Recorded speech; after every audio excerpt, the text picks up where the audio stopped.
Berikut ini adalah panduan ibadah online Gloria Sunday Service. Siapkanlah hati dan diri sehari sebelumnya.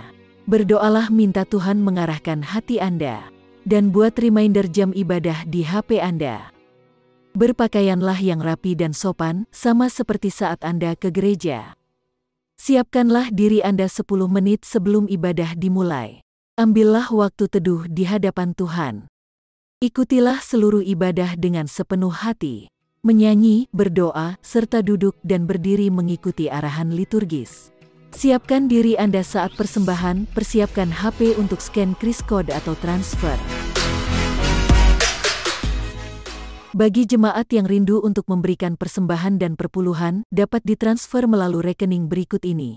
Atau dengan scan QR Code menggunakan aplikasi OVO, GoPay, link aja, atau dengan aplikasi M-Banking di HP Anda.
Shalom Jemaat GKA Gloria yang terkasih, kita bersyukur dalam anugerahnya Tuhan memanggil kita untuk kembali beribadah kepadanya.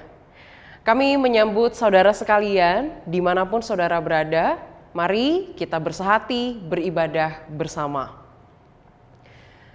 Hari ini kita memasuki minggu Advent yang pertama, masa pranatal. Advent yang berarti penantian. Kita sebagai umat Tuhan diajak untuk merenungkan kembali kelahiran Kristus yang memberi pengharapan kekal bagi setiap kita. Firman Tuhan hari ini akan dilayani oleh Pendeta Fri Suhandi dari Gereja Kristen Kalam Kudus Solo. Terima kasih untuk Pendeta Fri Suhandi atas pelayanannya di dalam firman Tuhan hari ini. Mari kita siapkan hati kita. Mari bawa diri kita untuk datang kepada Tuhan dengan penuh syukur dan penuh pengharapan kepada Kristus. Selamat beribadah.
Shalom jemaat sekalian, diberkatilah saudara sekalian dimanapun saudara berada. Kita mulai ibadah ini dengan mengakui bahwa pertolongan kita adalah dalam nama Tuhan yang menjadikan langit dan bumi. Turunlah kiranya atas kita sekalian anugerah dan sejahtera dari Allah Bapa, Allah Putra, dan Allah Roh Kudus. Amin.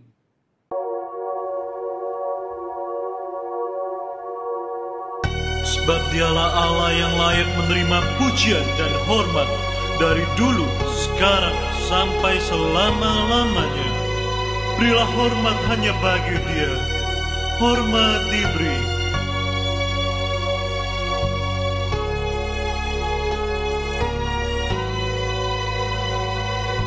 Hormat diberi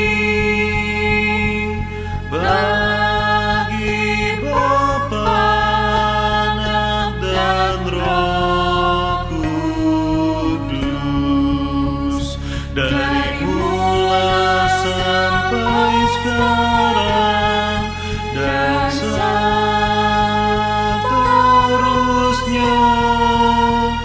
Termulia, amin, amin.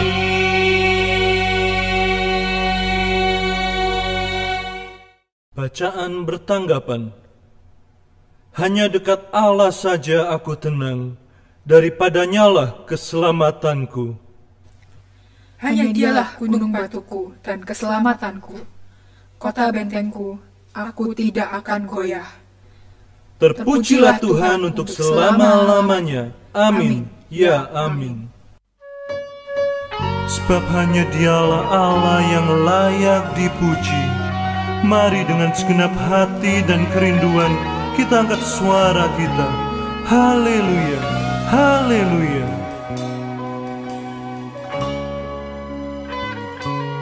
Kau sungguh indah tiada taranya, sungguh mengagumkan, sungguh ajaib untuk dimengerti, lebih dari semua yang ada. Hikmat-Mu tiada terselami, kasih-Mu dalam tak terduga. Kau sungguh indah tiada taranya, mulia dan berkuasa.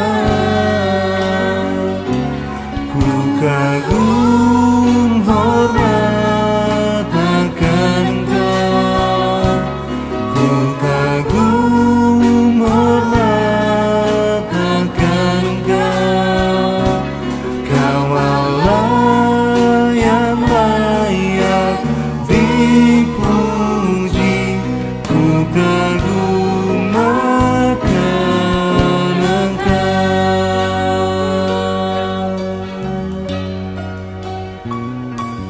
Kau sungguh indah tiada taranya, sungguh mengagumkan, sungguh ajaib untuk dimengerti, lebih dari semua yang ada. Hikmat-Mu tiada terselami,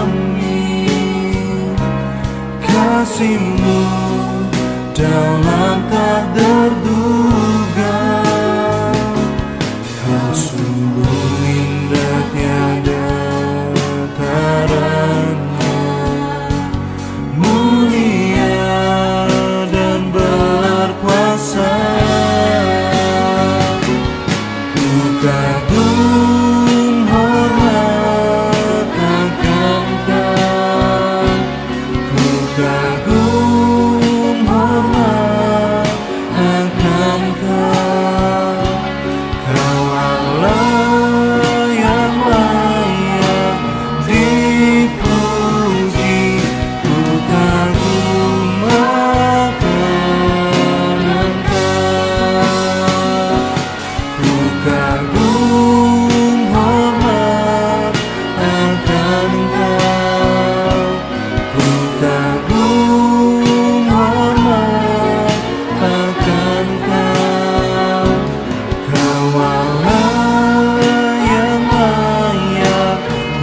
dipuji, ku kagum akan Engkau.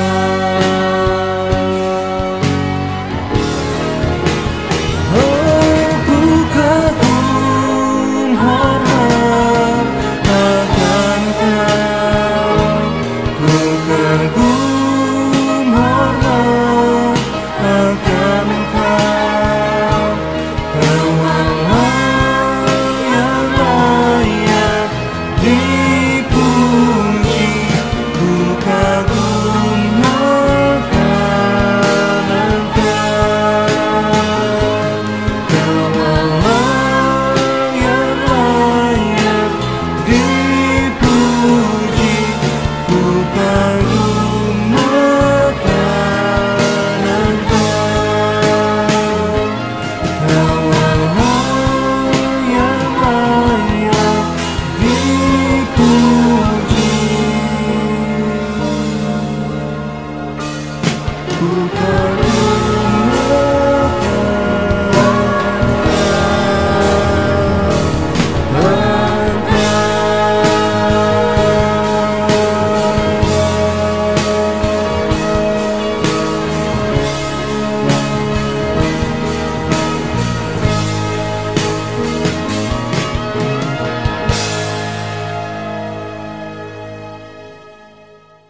Mari kita berdoa. Terima kasih Tuhan atas penyertaan-Mu, sehingga hari ini kami masih boleh beribadah bersama umat-Mu.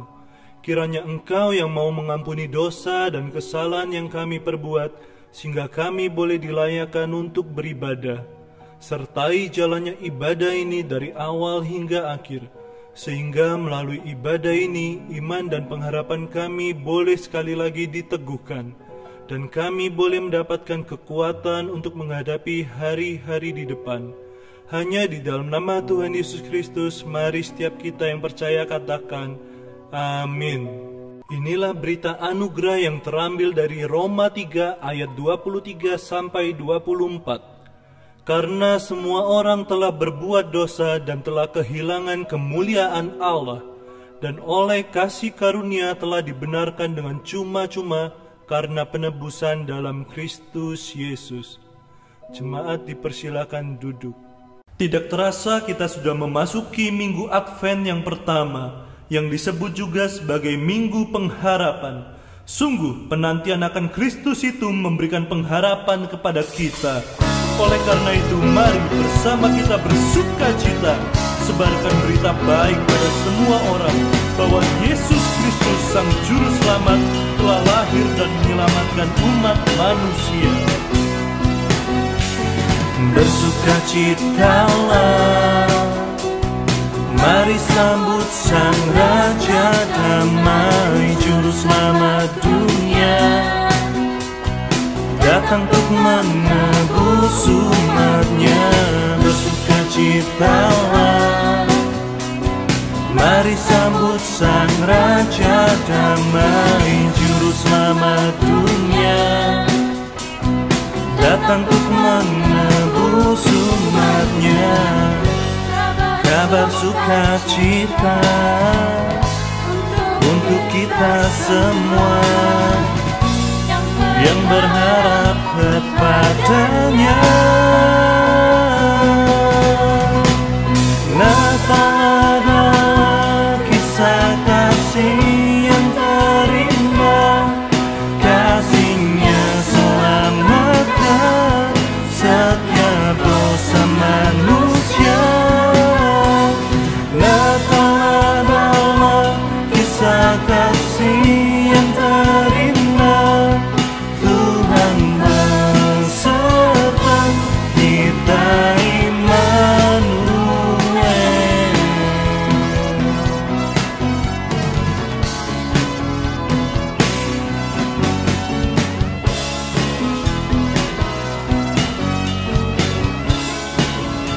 Mari bersama kita pujikan. Bersukacitalah, mari sambut Sang Raja Damai, Juru Selamat dunia, datang untuk menebus umatnya. Bersukacitalah,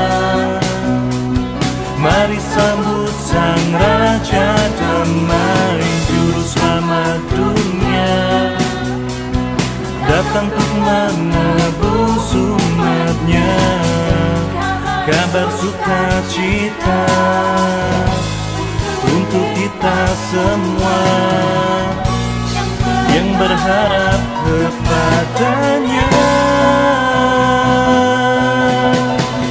Natal adalah kisah kasih yang terindah, kasihnya selamatkan setiap dosa manusia.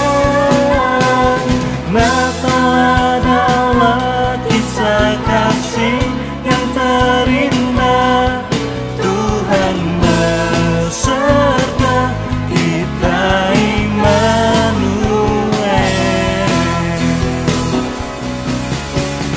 Natal adalah kisah kasih yang terindah, kasihnya selamatkan setiap dosa manusia.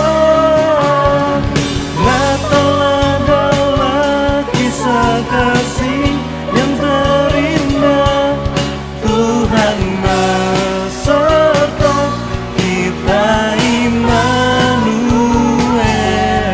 Tuhan beserta kita Immanuel. Tuhan beserta kita Immanuel.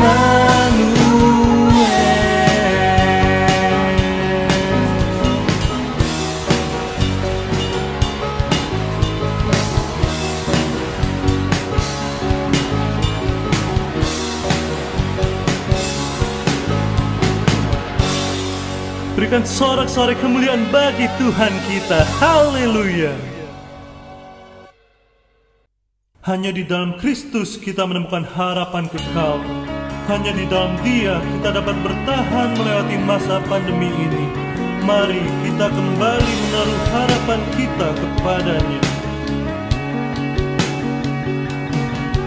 Saat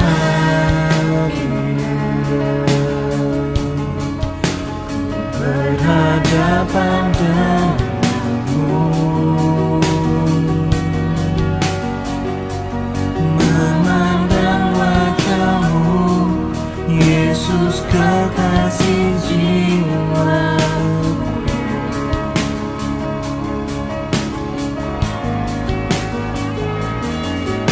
Bawa daku dalam pelukanmu, menikmati kasih dan indahnya hadiratmu.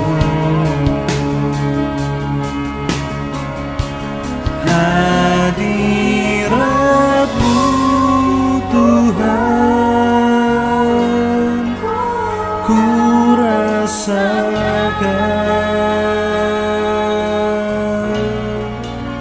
kekudusan-Mu Bapa,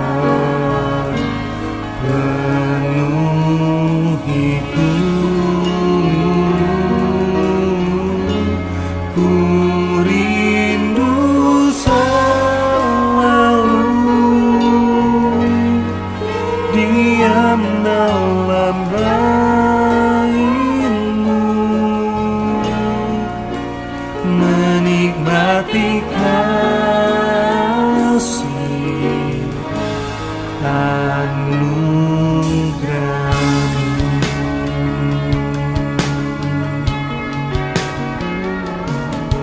Saat indah berhadapan denganmu, memandang wajah-Mu, Yesus kekasih jiwa.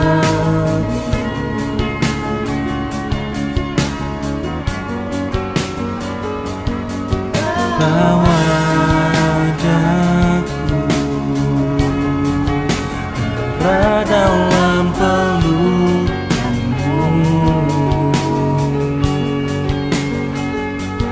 menikmati kasih dan indahnya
kekudusan-Mu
Mari, saya mengajak setiap kita untuk bergandengan tangan bersama suami, istri, anak, keluarga kita yang sedang beribadah bersama. Kita mau mengambil bagian dalam doa syafaat. Mari dengan bersehati kita berdoa bagi bangsa kita, gereja kita, dan keluarga kita. Mari dengan membuka suara kita berdoa. Bapa kami yang ada di surga, pada hari ini kami mau bersehati berdoa bagi bangsa Indonesia. Kiranya Tuhan yang mau memberi hikmat bagi para pemimpin bangsa, sehingga setiap kebijakan yang diambil boleh menolong rakyat Indonesia untuk boleh melewati masa pandemi ini.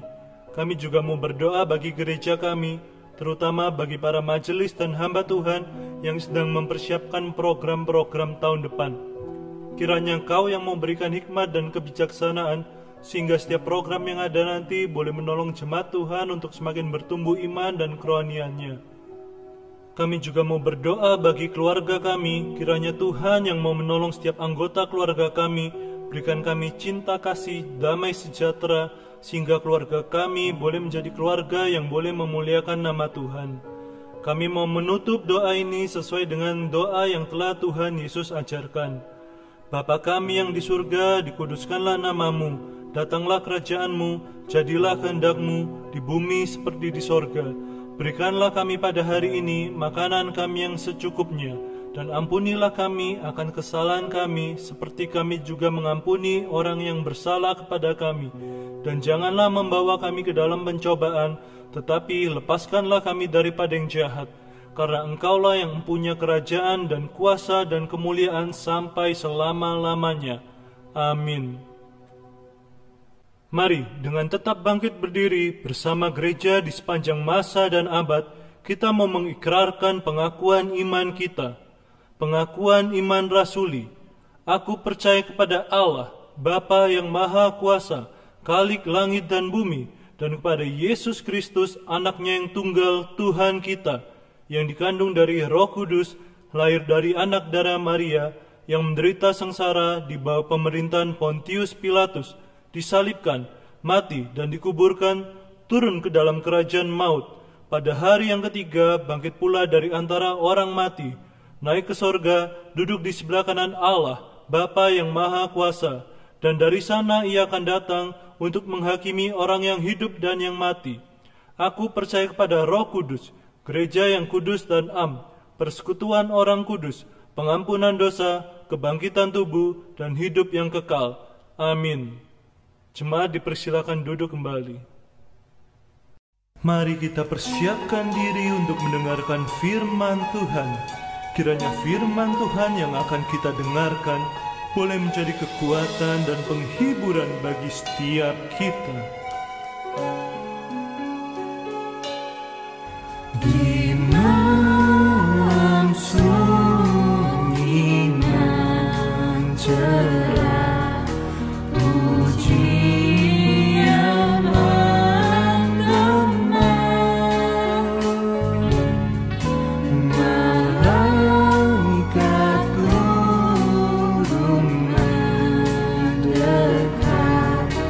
Peti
Shalom jemaat yang dikasihi Tuhan, dimanapun saudara berada, biarlah kiranya kasih karunia Tuhan senantiasa menyertai saudara.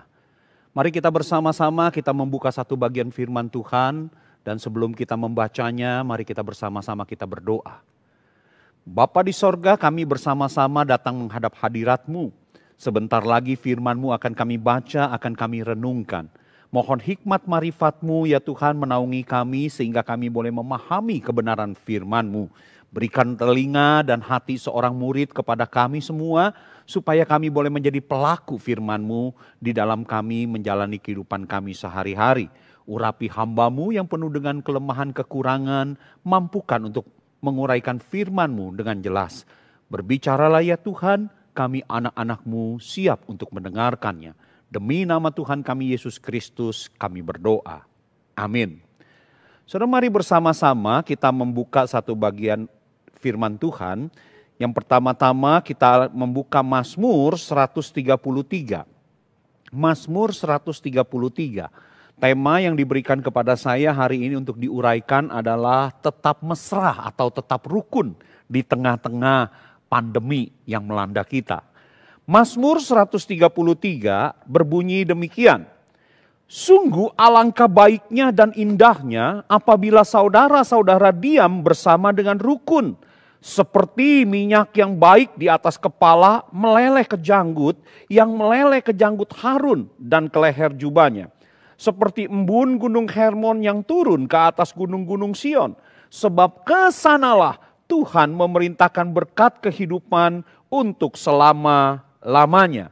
Satu bagian lagi saudara sekalian, saya rindu mengajak saudara membaca ayat Efesus pasal yang kelima.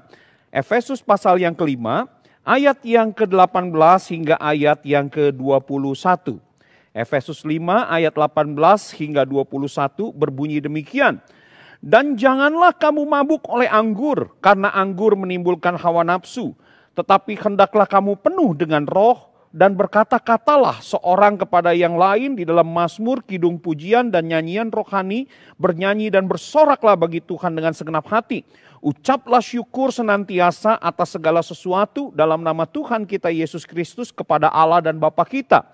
Dan rendahkanlah dirimu seorang kepada yang lain di dalam takut akan Kristus. Kalau saudara membaca ayat 22 pasal 5 ini, selanjutnya sampai pasal yang ke-6, berbicara tentang berbagai-bagai hubungan dari orang-orang yang dipenuhi oleh roh itu. Saudara, mari kita bersama-sama merenungkan tentang tema ini, tetap mesra di tengah pandemi.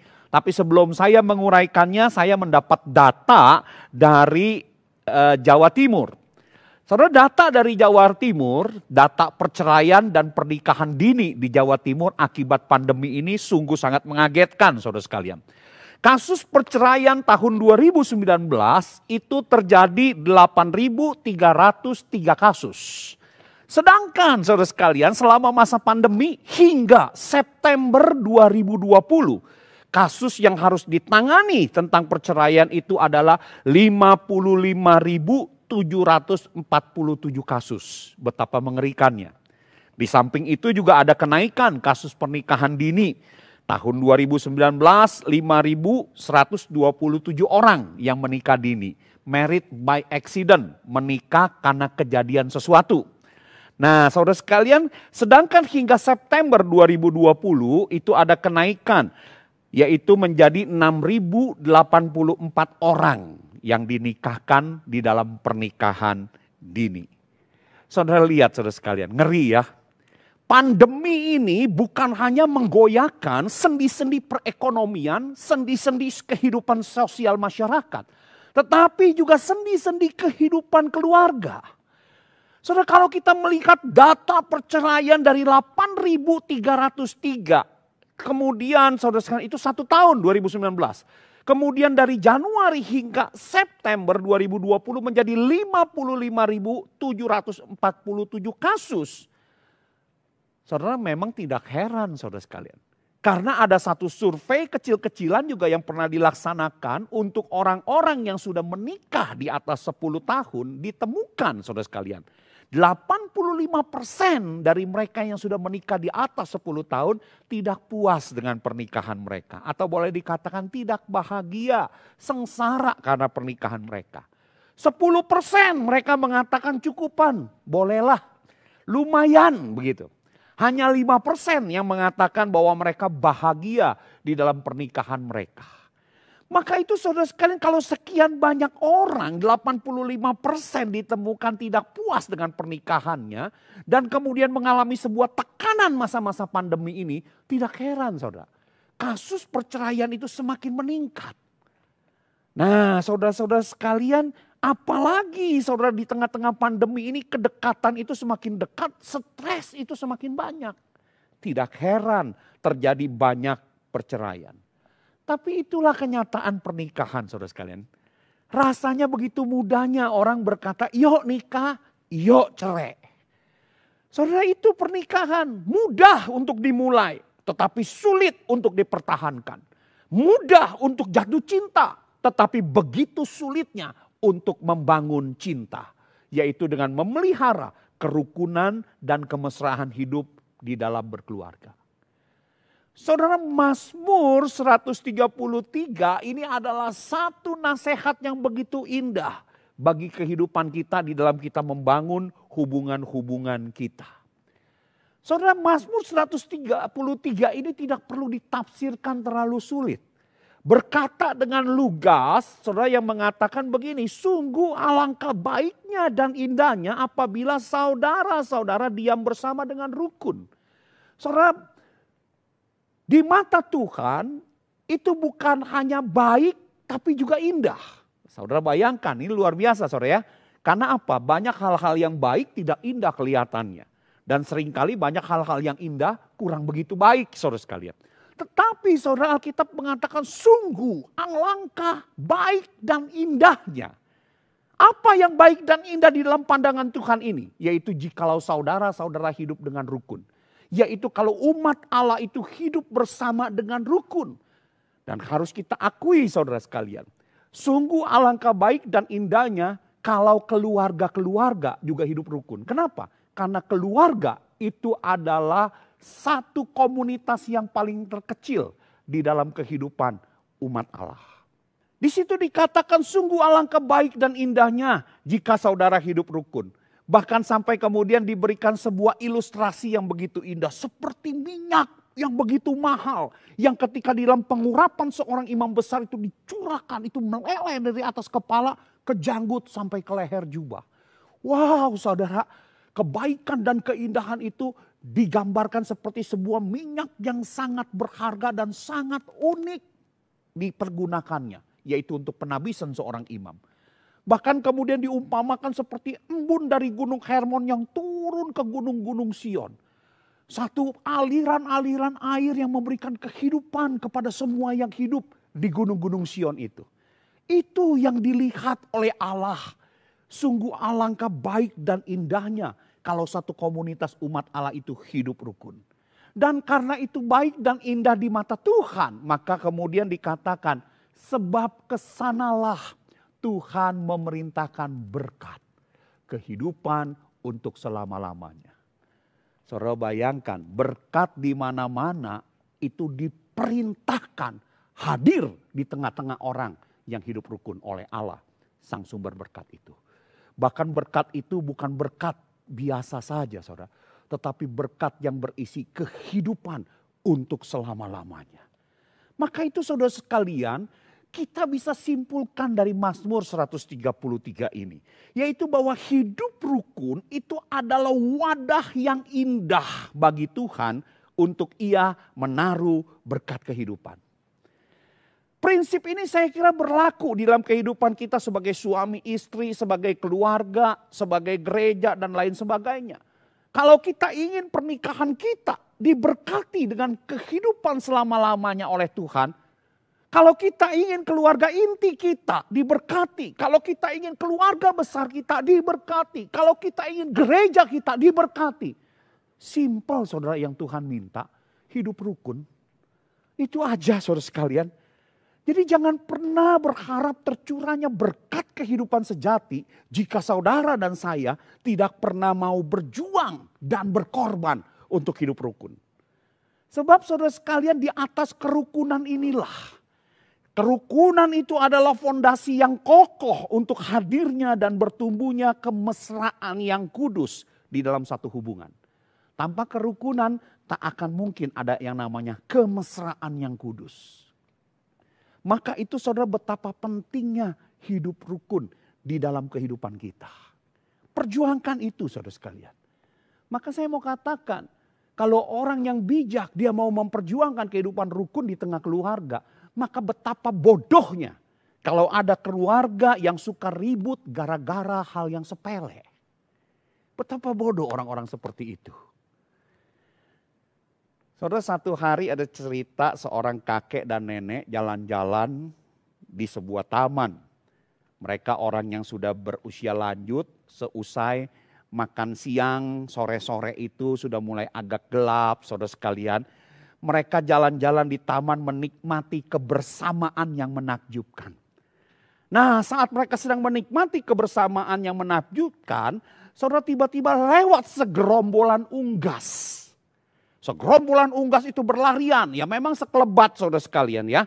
Dengan suaranya agak sedikit berisik. Kuek, kuek, kuek, kuek, itu yang dominan terdengar saudara sekalian. Nah, pendengaran dan penglihatan si istri memang kurang begitu baik. Berbeda dengan suaminya. Sekalipun sudah berusia, penglihatannya itu masih cukup lumayan baik dan pendengarannya masih cukup baik. Nah, ketika unggas itu sudah lewat saudara sekalian, kemudian si istri itu berkata, "Lihat Pak, itu sekelompok ayam." Nah, karena si suami itu saudara walaupun dia memang tidak melihat saudara itu apakah ayam bercampur dengan bebek atau tidak. Tapi suara yang dominan kuek, kuek, kuek, kuek, kuek gitu loh. Makanya si suami bilang, "Bukan, itu bukan ayam mah, itu bebek." Tapi akhirnya saudara sekalian si istri itu ngotot. Dia berkata begini, "Enggak Pi, aku sekelebat itu benar-benar tadi lihat di depanku itu ayam." Si suami bilang, "Enggak Ma, itu bebek karena suaranya kuek, kuek, kuek, kuek, kuek." Si istri masih ngotot, dia mengatakan, "Enggak Pak, aku yakin aku melihatnya itu ayam." Si suami mulai darah tingginya agak sedikit naik. Dia mulai membentak dan kemudian berkata, "Ma, suaranya kuek, kuek, kuek, kuek. Kalau kuek, kuek, kuek, kuek itu adalah bebek. B-E-B-E-K. Jadi itu bebek." Saudara, waktu dibentak seperti ini, si istri itu hampir menangis dan dengan suara lirih dia berkata, "Sayang, tetapi aku yakin itu ayam." Saudara, si suami yang melihat air mata yang mulai mengambang di telupuk mata istrinya, akhirnya dia teringat bahwa kenapa dia menikahi wanita ini dan menjalani hidupnya sampai tua. Bersama dengan wanita ini. Wajahnya jadi berubah saudara. Wajahnya yang tadi mulai merah padam, si suami ini akhirnya mulai melembut. Dan kemudian berkata dengan mesra, "Maafkan saya ya sayang, kurasa kamu benar. Yang kamu lihat itu memang ayam. Si istri dengar jawaban itu langsung genggam tangan suaminya dan berkata, terima kasih ya sayang. Dan terdengar suara mengiring pegangan tangan kedua orang yang sudah berusia itu. Kuek, kuek, kuek, kuek, kuek. Si suami pikir dia berkata, siapa yang peduli itu ayam atau bebek. Jangan-jangan juga itu bebek bercampur segerombolan kecil ayam. Bagiku gak penting mau itu bebek kek, mau itu ayam. Yang penting adalah keharmonisan hidupku dengan istriku dapat tetap kunikmati pada sore yang indah ini. Oh saudara sekalian, betapa banyaknya pernikahan yang hancur hanya gara-gara persoalan sepele. Hanya karena masalah ayam atau bebek. Saudara ingat apa yang menjadi prioritas dalam hubungan pernikahan kita. Hidup rukun jauh lebih penting daripada mencari siapa yang benar atau salah untuk hal-hal yang sepele. Saudara, di tengah pandemi seperti ini pasti banyak hal yang menekan dan mengganggu kestabilan emosi kita. Saudara, mari kita berjuang. Jangan suka ribut tentang hal-hal yang sepele. Belajarlah dan berjuanglah untuk hidup rukun seperti yang Alkitab katakan. Ingat saudara sekalian, sebab kesanalah Tuhan memerintahkan berkat. Kehidupan untuk selama-lamanya. Perjuangkan itu. Kita masuk lebih dalam lagi saudara sekalian. Dari mana sebenarnya sumber kerukunan sejati? Oh saudara, harus diakui, mempraktekkan hidup rukun bukan hal yang mudah. Kenapa saudara sekalian? Karena memang harus diakui natur kita sebagai manusia adalah egois. Berpusat pada keuntungan dan kesenangan diri kita sendiri. Itu natur kita. Bahkan saudara sekalian harus diakui, di dalam kehidupan pernikahan pun kita cenderung egois. Yaitu apa saudara sekalian? Kita lebih cenderung untuk mencintai fungsi seseorang daripada pribadi seseorang. Beberapa orang-orang yang sudah menikah kadang-kadang di dalam pertemuan pasangan suami istri saya suka tanya sama mereka. Kenapa sih kok engkau pilih Ci ini jadi istrinya? Kenapa nggak pilih yang lain begitu? Si engkau ini sambil malu-malu dia berkata begini katanya. Ya gimana ya Pak, dulu waktu kami bertumbuh masih masa-masa pemuda di gereja harus diakui dia wanita yang paling cantik di mata saya. Ya karena dia cantik makanya saya deketin dia. Bukan cuma cantik Pak, begitu diamat-amati juga pinter masak. Wah kalau masak masakannya enak Pak. Bukan cuma pinter masak loh Pak. Bahkan sejak masa muda dia senang mengajar anak-anak.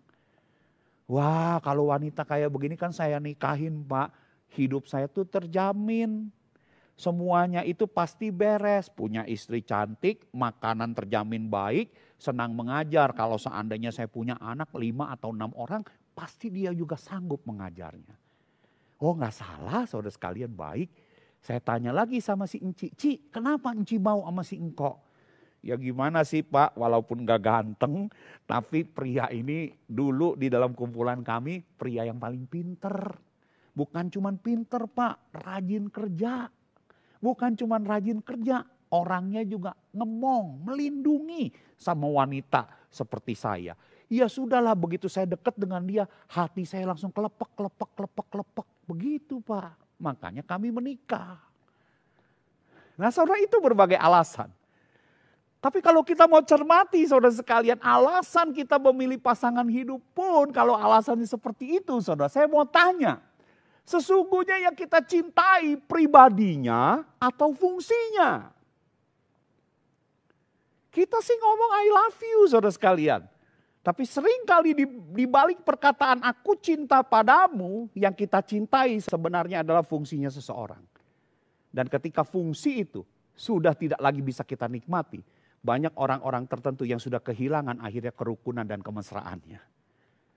Maka itu saudara, sumber kemesraan sejati, sumber kerukunan sejati sebenarnya bukan terletak pada itu. Saudara, maka itu saya tadi ajak saudara baca Efesus pasal 5 ayat 18 sampai 20. Saudara, Efesus pasal 5 ayat 18 sampai 20 itu dengan jelas berbicara tentang yang namanya kehidupan orang yang dipenuhi oleh roh. Di situ dinasehatkan oleh Rasul Paulus, hendaklah kamu jangan mabuk oleh anggur. Mabuk anggur adalah orang yang digerakkan hawa nafsu. Tetapi hendaklah kamu penuh dengan roh. Kata roh itu ditulis dengan huruf besar. Berarti menunjuk pada Roh Kudus. Jadi jangan sebagai orang-orang pilihan Allah, anak-anak Allah yang sudah ditebus dan dibaharui oleh Allah, orang-orang yang sudah ada di dalam Kristus, hidupnya itu tidak boleh dikuasai oleh hawa nafsunya seperti orang mabuk. Tetapi dia harus membuka dirinya, menaklukkan dirinya supaya Roh Kudus itu memenuhi kehidupannya. Dia menjadi orang yang penuh dengan roh. Nah, saudara sekalian, penuh dengan roh ini kalau saudara bandingkan kepada ayat paralelnya, Kolose pasal 3 ayat 16, saudara akan melihat satu bentuk ayat paralel yang sama. Di situ diperkatakannya begini, saudara sekalian. Kolose pasal 3 ayat 16. Hendaklah perkataan Kristus diam dengan segala kekayaannya di antara kamu. Sehingga kamu dapat dengan segala hikmat mengajar, menegur, nyanyikan mazmur, pujian, nyanyian rohani. Dan segala sesuatu yang kamu buat, perbuatlah demi nama Tuhan dan untuk kesenangan Tuhan. Dan kemudian kalau saudara lihat turun lagi ke bawahnya Kolose pasal 3 ayat 18. Di situ juga terjadi hubungan istri, suami, hubungan orang tua, anak, hubungan tuan dan hamba. Jadi saudara sekalian, orang yang penuh dengan Roh Kudus, kalau kita melihat Alkitab, itu adalah orang yang sama dengan orang yang hidupnya dipenuhi oleh firman Kristus dan segala kekayaannya. Itu orang yang dipenuhi oleh Roh Kudus. Dan tanda sejatinya, kalau saudara melihat ayat ke bawahnya, tanda sejatinya dikatakan orang itu hidupnya akan penuh dengan yang namanya pujian kepada Allah. Hidupnya juga akan penuh dengan ucapan syukur. Kalau saudara baca lagi ayatnya, hidupnya juga akan penuh dengan kerendahan hati terhadap orang lain. Nah, saudara, inilah kemudian yang menjadi tanda sejati dari orang yang dipenuhi oleh Roh Kudus. Jadi kalau saudara melihat Alkitab, saudara sekalian, tanda sejati orang yang dipenuhi oleh Roh Kudus bukanlah berbagai tindakan keanehan. Bukan, saudara sekalian. Tetapi justru yang akan ditemui adalah berbagai tindakan kesalehan. Itu orang yang penuh dengan Roh Kudus, saudara sekalian. Dan praktek kesalehan sejati tersebut itu akan terlihat dari mana? Terlihat di dalam kemesraan hidup dalam berbagai hubungan yang mereka bangun. Itu praktek sejati yang terlihat. Kalau dia adalah seorang istri yang dipenuhi oleh Roh Kudus, dia akan menjadi seorang istri yang terus berjuang demi untuk Kristus supaya menghormati suaminya. Kalau dia adalah seorang suami yang penuh dengan Roh Kudus, hidup penuh dengan perkataan Kristus, dia akan berjuang menjadi suami yang mengasihi istri seperti Kristus mengasihi jemaat, bahkan rela mati bagi jemaatnya. Kalau dia sebagai seorang anak yang penuh dengan Roh Kudus, dia akan hormati orang tuanya demi Kristus. Sekalipun mungkin orang tuanya penuh dengan kelemahan kekurangan. Kalau dia adalah sebagai seorang tua, dia akan berjuang untuk tidak membangkitkan amarah di dalam hati anak-anaknya. Melainkan dia akan berjuang untuk mengajar mereka di dalam hidup takut akan Tuhan. Kalau dia jadi hamba ketika dia bekerja seperti untuk Tuhan. Kalau dia jadi tuan, dia akan berusaha bagaimana bisa memberikan hamba-hambanya itu damai sejahtera dan menjauhkan diri dari segala ancaman. Saudara lihat terjadi kemesraan di dalam praktek hidup orang-orang saleh yang dipenuhi oleh Roh Kudus. Disitulah sebenarnya sumber dari yang namanya kerukunan sejati atau kemesraan sejati. Jadi saudara sekalian, kerukunan sejati atau kemesraan sejati hadir bukan dari perasaan nyaman karena dapat menikmati fungsi pasangan kita. Bukan. Melainkan saudara sekalian karena bertumbuhnya karakter Kristus yang kita praktekkan dalam hubungan kehidupan kita. Itu yang sebenarnya merupakan sumber dari kerukunan yang sejati. Maka ketika seseorang itu dipenuhi oleh Roh Kudus, dipenuhi oleh firman Kristus, hidupnya itu akan penuh syukur. Hidupnya itu akan penuh kerendahan hati. Hidup penuh syukur dan kerendahan hati itu akan mengalir di dalam kehidupannya ketika ia membangun hubungan-hubungan. Inilah saudara yang akan memampukan orang tersebut untuk melakukan pengorbanan demi mendatangkan kerukunan dan kemesraan dalam hubungan yang ada di dalam dirinya. Sekalipun mungkin ia harus melepaskan semua hak dan kenikmatannya. Saudara, saya teringat pernah baca satu cerita. Betapa bahagianya hati si Pulan saat itu karena dia mendengar kabar bahwa matanya yang buta bisa disembuhkan. Pulan memang masih bisa melihat dunia ini sampai usia 8 tahun. Tapi karena kesalahan pengobatan, dia kemudian sejak usia 8 tahun menjadi buta sampai usianya sekarang sudah mencapai 35 tahun. Saudara bisa bayangkan kehidupan seorang yang buta, susah. Tapi bersyukur si Pulan cukup bahagia karena apa? Ia memiliki seorang istri meskipun dia seorang tunanetra. Kenapa si istri mau sampai dinikahkan seorang tunanetra? Karena si istri juga memiliki cacat tertentu. Ia memiliki wajah yang rusak karena pernah mengalami satu penyakit. Maka wajahnya itu kurang enak untuk dilihat, saudara sekalian. Ya tetapi apa artinya bagi seorang buta yang tidak bisa melihat apa-apa? Bagi si Pulan, istrinya itu tetaplah seorang wanita yang membahagiakan dia, yang mengasihi dia, yang menyayangi dia. Dan dia tidak memandang wanita itu dari penampilannya karena dia buta. Maka saudara sekalian ketika Pulan membawa berita gembira ini, mataku bisa disembuhkan. Aku bertemu dengan seorang dokter yang akan menyembuhkan mataku. Oh, berita gembira ini saudara sekalian. Bagi si Pulan itu sangat menyukakan hatinya. Tapi bagi si istri, berita itu adalah satu berita yang sangat menekan jiwanya. Satu sisi memang dia senang kalau suaminya bisa lihat kembali. Tapi di pihak lain ia merasa sangat takut sekali. Ia merasa takut apakah kehidupan keluarga mereka akan bisa tetap berjalan seperti sedia kala dengan penuh kasih dan keharmonisan. Kalau si Pulan itu kemudian bisa melihat dan melihat wajahnya yang buruk. Ia takut perkawinannya itu akan menjadi kandas. Ia takut rumah tangganya itu akan menjadi hancur. Ia takut bagaimana kalau nanti si Pulan itu bisa melihat wajahnya dan kemudian meninggalkannya. Ia takut kalau nanti suaminya tidak bisa mengasihinya lagi.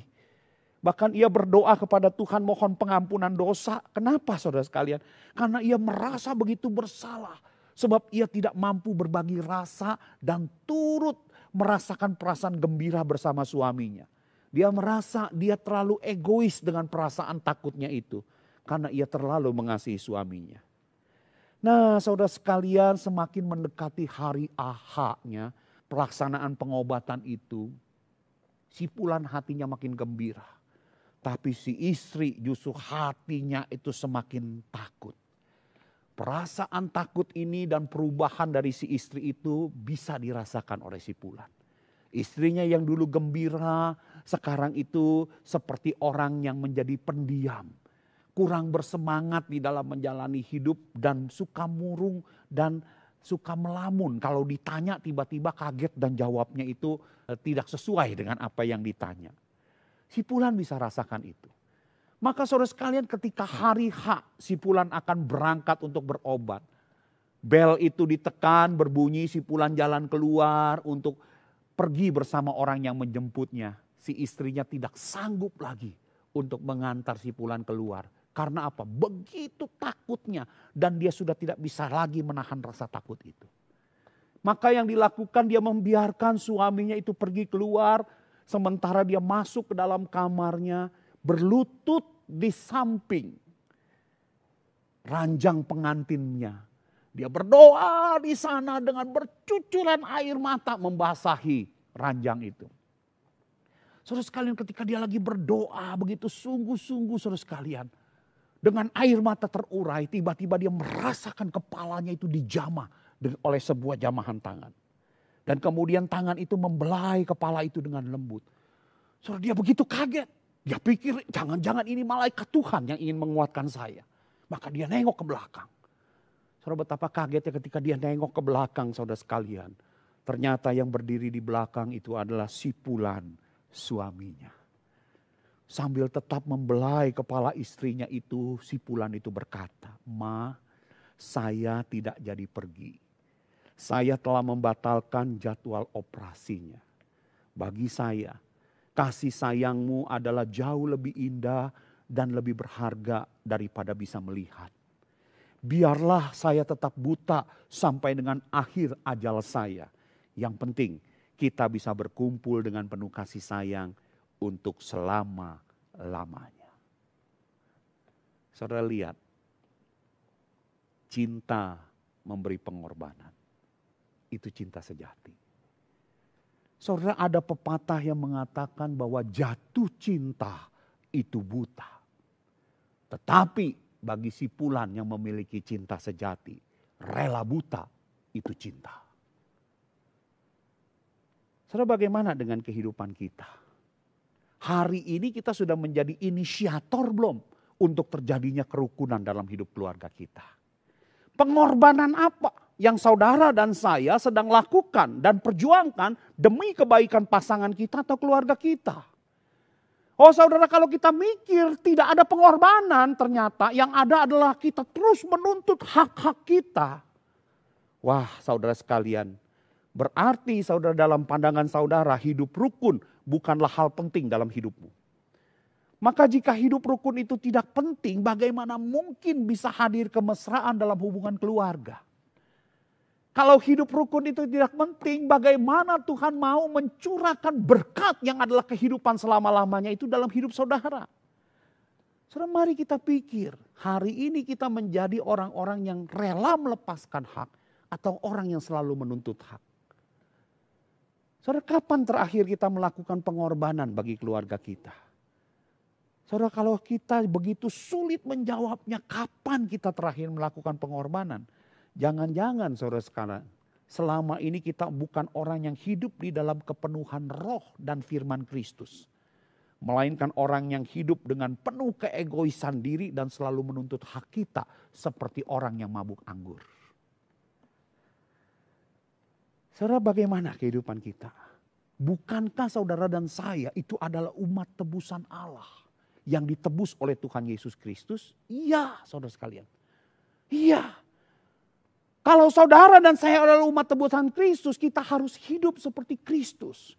Saudara, bagaimana Kristus hidup? Saudara, Alkitab dengan jelas mengatakan saudara sekalian, Kristus yang adalah Allah itu menanggalkan kealahannya, kemudian mengambil rupa untuk menjadi manusia. Demi apa saudara sekalian?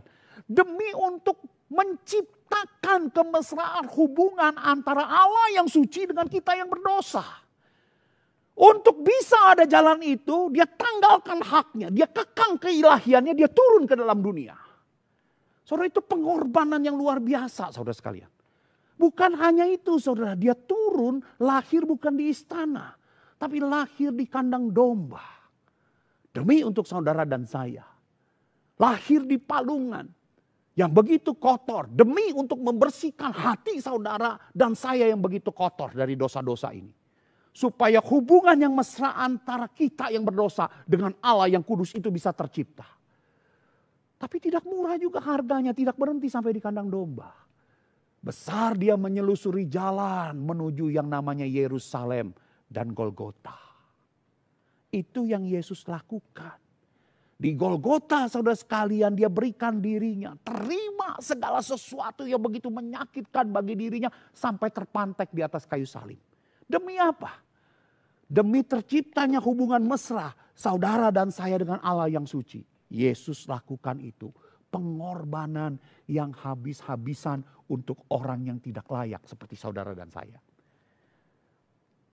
Nah saudara sekalian, jika demikian, kalau kita sudah ditebus dengan pengorbanan Tuhan yang begitu besar, terlalu beratkah bagi kita untuk menyangkal diri dan menyalibkan segala keegoisan kita demi Kristus yang tersalib itu? Supaya apa? Supaya hal yang baik, yang indah di matanya, yaitu hidup rukun dalam komunitas Kristen yang paling kecil, yaitu keluarga, bisa terjadi. Terlalu beratkah dan terlalu mahalkah harganya untuk kita bayar? Saudara, kalau saudara rasa berat, pikir pengorbanan Tuhan. Di salib, Tuhan Yesus itu sudah membayar di muka untuk semua pengorbanan yang kita lakukan bagi orang-orang yang ada di tengah-tengah keluarga kita. Terlalu beratkah? Ingat, untuk semua penyangkalan diri dan salib kita, Kristus telah membayarnya di muka. Saudara, perhatikan, jadilah seperti Kristus. Manusia selalu berebut hak, maka perang terjadi. Kristus melepaskan hak, maka damai sejahtera terjadi. Saudara, memang kita tidak mampu untuk menjalani hidup dengan cara ilahi seperti itu. Namun saudara sekalian, jangan pernah lupa, ada Roh Kudus yang hadir di dalam kehidupan kita. Ada Roh Kudus yang hadir. Tinggal masalahnya, maukah hidup kita ditaklukkan di hadapan Tuhan dan membiarkan Roh Kudus itu memenuhi kehidupan kita. Dan memampukan kita untuk menjadi agen-agen perubahan yang mendatangkan shalom, damai sejahtera, kerukunan di tengah-tengah kehidupan keluarga kita. Saudara, hari ini firman Tuhan ajarkan kita dua hal penting. Yang pertama, tersedia berkat kehidupan bagi orang-orang yang hidup rukun. Yang kedua, hidup penuh dengan Roh Kudus adalah sumber kerukunan, sumber kemesraan sejati. Saudara, berbahagialah mereka yang bukan hanya mendengar firman, tetapi mereka yang melakukannya juga di dalam kehidupan mereka sehari-hari. Tuhan dipermuliakan, hidup saudara dan saya diberkati. Mari kita bersama-sama berdoa. Kami bersyukur Tuhan untuk firman-Mu. Ya Tuhan, biarlah Engkau tolong kami untuk menjadi pelaku-pelaku firman-Mu. Pimpin kami untuk menjadi agen-agen perubahan yang membawa kerukunan di tengah-tengah keluarga yang mungkin penuh dengan yang namanya perceraian, penuh dengan yang namanya pertengkaran. Pimpin kami Tuhan. Seandainya kami harus memikul salib dan menyangkal diri demi hal itu, Tuhan kuatkan kami dan ingatkan kami untuk semua itu Tuhan sudah bayar di muka. Terima kasih ya Tuhan, tolong kami berkati setiap keluarga yang hatinya dipautkan ke dalam firman-Mu dan berkomitmen untuk melakukan firman-Mu ini. Di dalam nama Tuhan kami Yesus Kristus kami berdoa. Amin.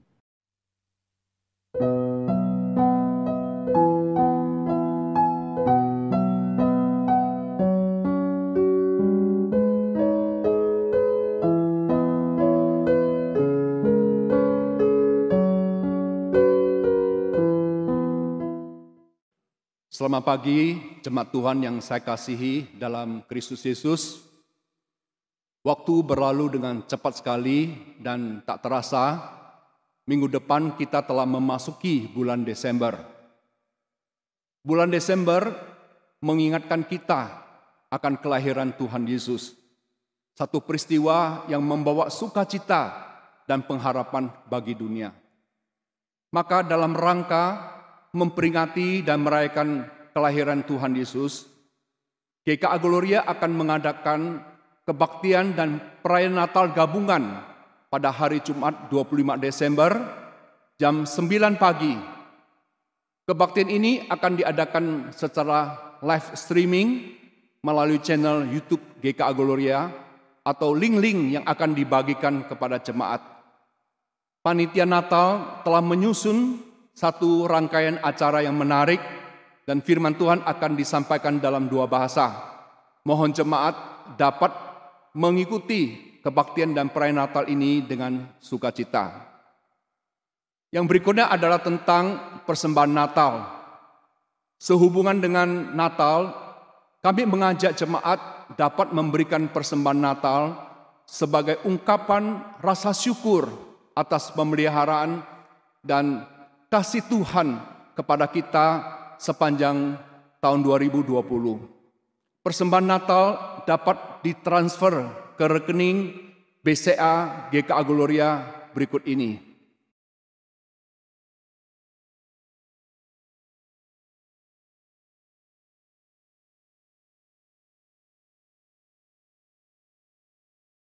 atau ke rekening masing-masing gereja dengan memberikan keterangan persembahan Natal. Jemaat juga bisa datang ke gereja dan memasukkan amplop persembahan Natal ke dalam kotak persembahan yang ada di gereja masing-masing. Pada akhirnya kami juga ingin umumkan bahwa pada tanggal 1 Januari 2021, GKA Gloria akan mengadakan kebaktian pembukaan tahun pada jam 9 pagi secara online dalam 2 bahasa. Kemudian kebaktian minggu pertama, yaitu 3 Januari 2021, kita akan mengadakan perjamuan kudus dalam 3 kali kebaktian umum, jam 7, jam 9, dan jam 11. Kiranya jemaat bisa mengambil roti dan anggur di gereja masing-masing. Demikian pengumuman dari gereja. Tuhan Yesus memberkati kita. Amin. Marilah kita meresponi firman Tuhan. Kita mau membawa persembahan kita yang terbaik sebagai bentuk rasa syukur kita. Mari kita memberi persembahan dengan cara yang telah tertera di layar. Kita pujikan pakai hidupku ini. Pakai hidupku ini, seluruh roh dan jiwaku. Pakai tanganku ini, hatiku digerakkan kasih-Mu.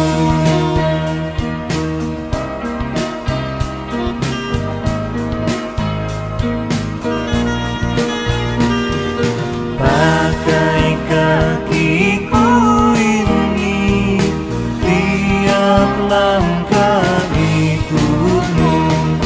Pakai suaraku ini, selamanya memuji Kristus Tuhan.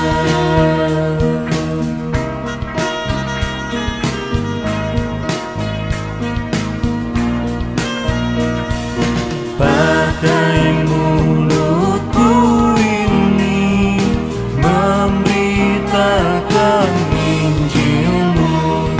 Pakai hartaku ini, seluruhnya bagimu, bagimu ku relakan.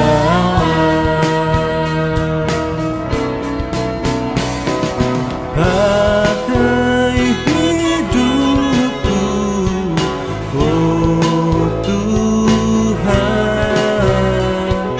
Pakai hidupku, oh Tuhan. Pakai kasih-Ku ini, ku sembahkan padamu. Pakai diriku ini, selamanya bagimu, bagimu ku sembahkan, bagimu ku sembahkan, bagimu ku sembahkan.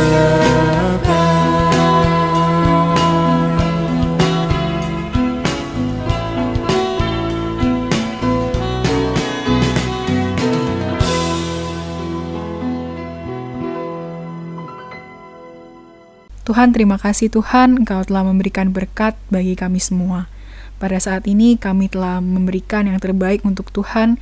Biarlah Tuhan sendiri yang mau pakai persembahan ini untuk menyenangkan hati Tuhan dan memperluas kerajaan-Mu. Tuhan tolong berkati tangan-tangan yang sudah memberi maupun yang belum memberi. Terima kasih ya Tuhan, dalam nama Tuhan Yesus kami sudah berdoa. Amin. Kemuliaan bagi Allah di tempat yang maha tinggi, dan damai sejahtera di bumi di antara manusia yang berkenan kepadanya. Doksologi. Puji Allah Bapa Putra, puji Allah Roh Kudus, ketiganya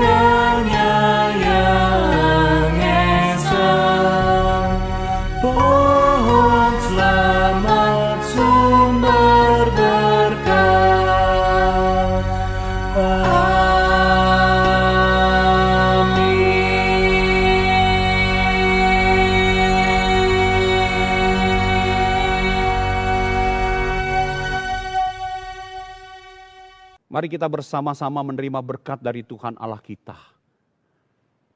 Kasih yang sempurna dari Allah Bapa, anugerah demi anugerah dalam Tuhan Yesus Kristus, persekutuan, penghiburan, pengudusan, dan kekuatan dari Allah Roh Kudus menyertai saudara sekalian dari saat ini sampai selama-lamanya. Amin.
Carilah dan akan kau temukan.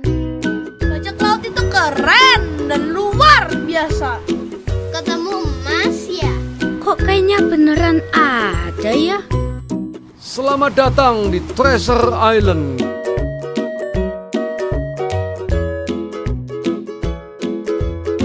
Oh no!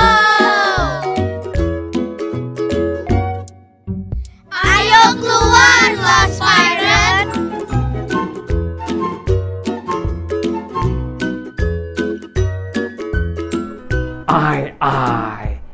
Adik-adik jangan lupa tanggal 10 sampai 12 Desember 2020 pukul 4:30 sore. Sekolah Minggu GKA Gloria Kota Satelit mempersembahkan sebuah drama musikal yang berjudul Treasure Island.